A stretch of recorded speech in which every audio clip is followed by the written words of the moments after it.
What is up, weather enthusiasts? I'm your host, Pat's Path Predictor. Let's get right into the weather. Alright, so this is the situation we have right here. This is Invest 94L. Now, right now, it doesn't really look that much, but you might want to be paying attention for this for the next few days. Mostly because, I'm looking at this now, and you can already tell this is starting to get more organized. Like, if we pause it, like, the center of circulation is right around here. You can tell that rotation, it's rotating around that area. Okay, what's going on with this? Okay, never mind. Yeah, you can tell it's starting to rotate around this area. It's actually, the rotation's improving at this point. There's not really that much rain activity with this, but that's going to change over the next few days as this takes its time to develop. And it has that time to develop because where it's going, completely open waters. We have a 60% chance of development, 30% chance right now, so let's go ahead and talk about this real quickly. So, over the last 6 hours, not much has changed with the storm itself, but there are several factors that have changed. The modeling has changed. The wind shear has also changed, and I'm going to explain that in just a second. But before we do, we now have a 30% chance of development in the next 48 hours, 60% in the next 5 days. So it definitely is possible that this thing's going to develop in the next few days, so we'll have to pay attention to this, and depending on how quickly this develops will depend on how strong it gets. So the reason I'm making this video is because I want to show you the deep layer shear. Now, let's actually go back. This is where it was 6 hours ago when last time I covered this, and this is where it was 4 hours ago, and this is where it is now. From the looks of it, it looks like at least the western half of this, in fact, if we even go back 3 hours, it looks like the western half of this huge area right here, the shear, it's starting to collapse. And it could collapse to the point and fall to the point where this system, which is out here now, could move through and basically develop over there as that wind shear would be more manageable at this point. And we're looking at only 25 to 30 knot wind shear at this point.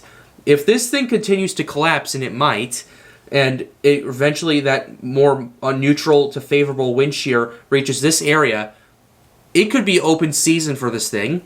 Now we have to take caution with this because at least the western part of it's collapsing. This part is still pretty strong. This is the direction it's going to be going. It's going to be off the coast of Venezuela. But if these more favorable wind shears hit this area, it's going to give it a lot better of a shot of development. So we'll have to pay attention to this as time goes on. The temperatures haven't changed that much. They're 28 to 29 degrees Celsius in this area. So plenty of warm water for this thing to develop. And I'll update you guys as this continues to go on. Now, we need to talk about the tracks, and we need to talk about the intensity. The tracks are pretty straightforward of this thing making landfall in Nicaragua at some point in the next few days. So we're going to have to pay attention to this. It's moved south the Windward Islands, and then basically off the coast of Venezuela and Colombia into the Western Caribbean, where it makes landfall in Nicaragua. That is as of right now. The models are pretty much in a huge agreement right now, which is something you really do not want to see. You really don't see that much when it comes to just invests or tropical depressions altogether. So this is something that everyone's taken very seriously, including myself, which is why I'm making this video. So this is what we're looking at. The intensity is a bit interesting. The intensity does, at least the most aggressive models come down quite a bit, and I expected them to at this point because unless the wind shear is to the point where this thing is very favorable, and again, we could see potentially 20 to 25, maybe as low as 15 knots of wind shear in this area right there, which that would be good for this thing. Even so, I still have major doubts of this thing becoming a Category 1 hurricane because of those waters, because the waters are pretty warm for sure, but those 28-degree warm waters, they're not as warm that deep down as like in the loop current or something like that.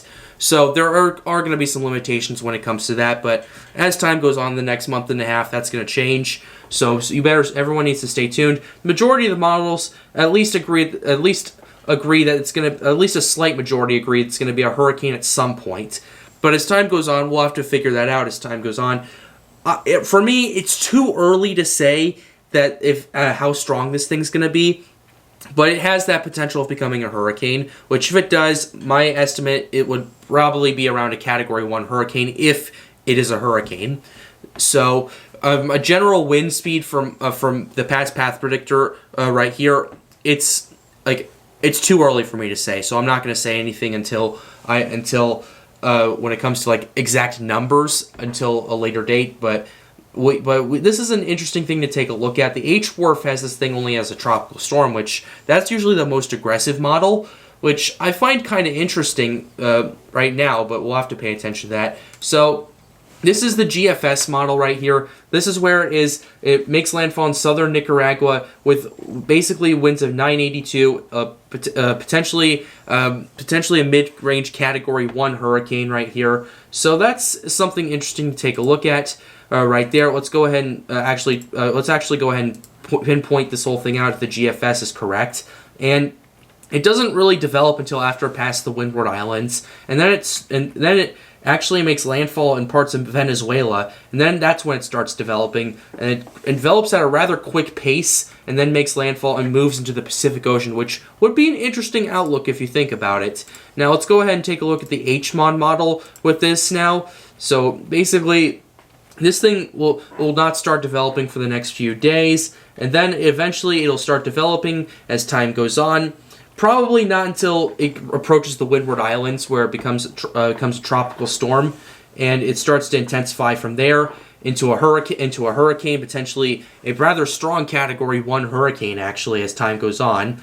And basically it drops down at least to where it is, to 988. We could see a high-end Cat 1 hurricane as the time goes on, but this is, if you look at this is actually close to the Columbia, so if the HMON is correct, this thing could make more of a turn towards the Nicaragua-Costa Rica border, which is it's certainly a possibility, but at this point it's too early for me to really say where exactly it's going to go.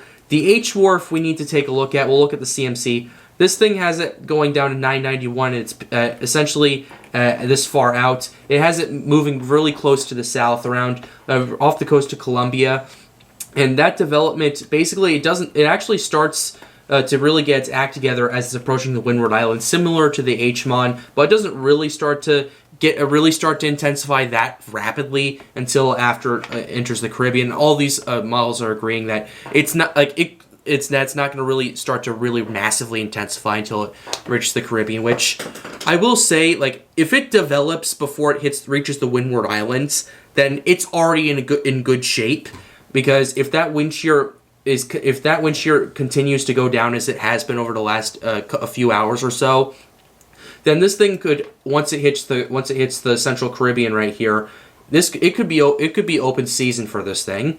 So that's basically what I'm looking at when it comes to the H-Wharf. I want to show you the CMC real quickly, real fast, and we'll actually go back to the development of the CMC. So this basically continues. It starts to develop as it's approaching the Windward Islands.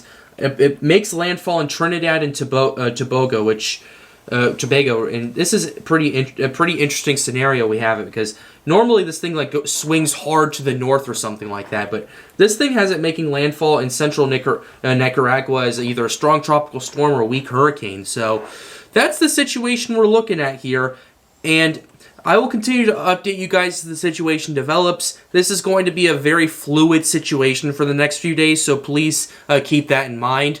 But with that being said, I'm going to wrap up this video. I hope you enjoyed it. Be sure to leave a like and subscribe to the channel if you are new. The red subscribe button is right down there. It helps me out. It helps me make more videos like these. The goal of this channel is to get more people engaged with weather.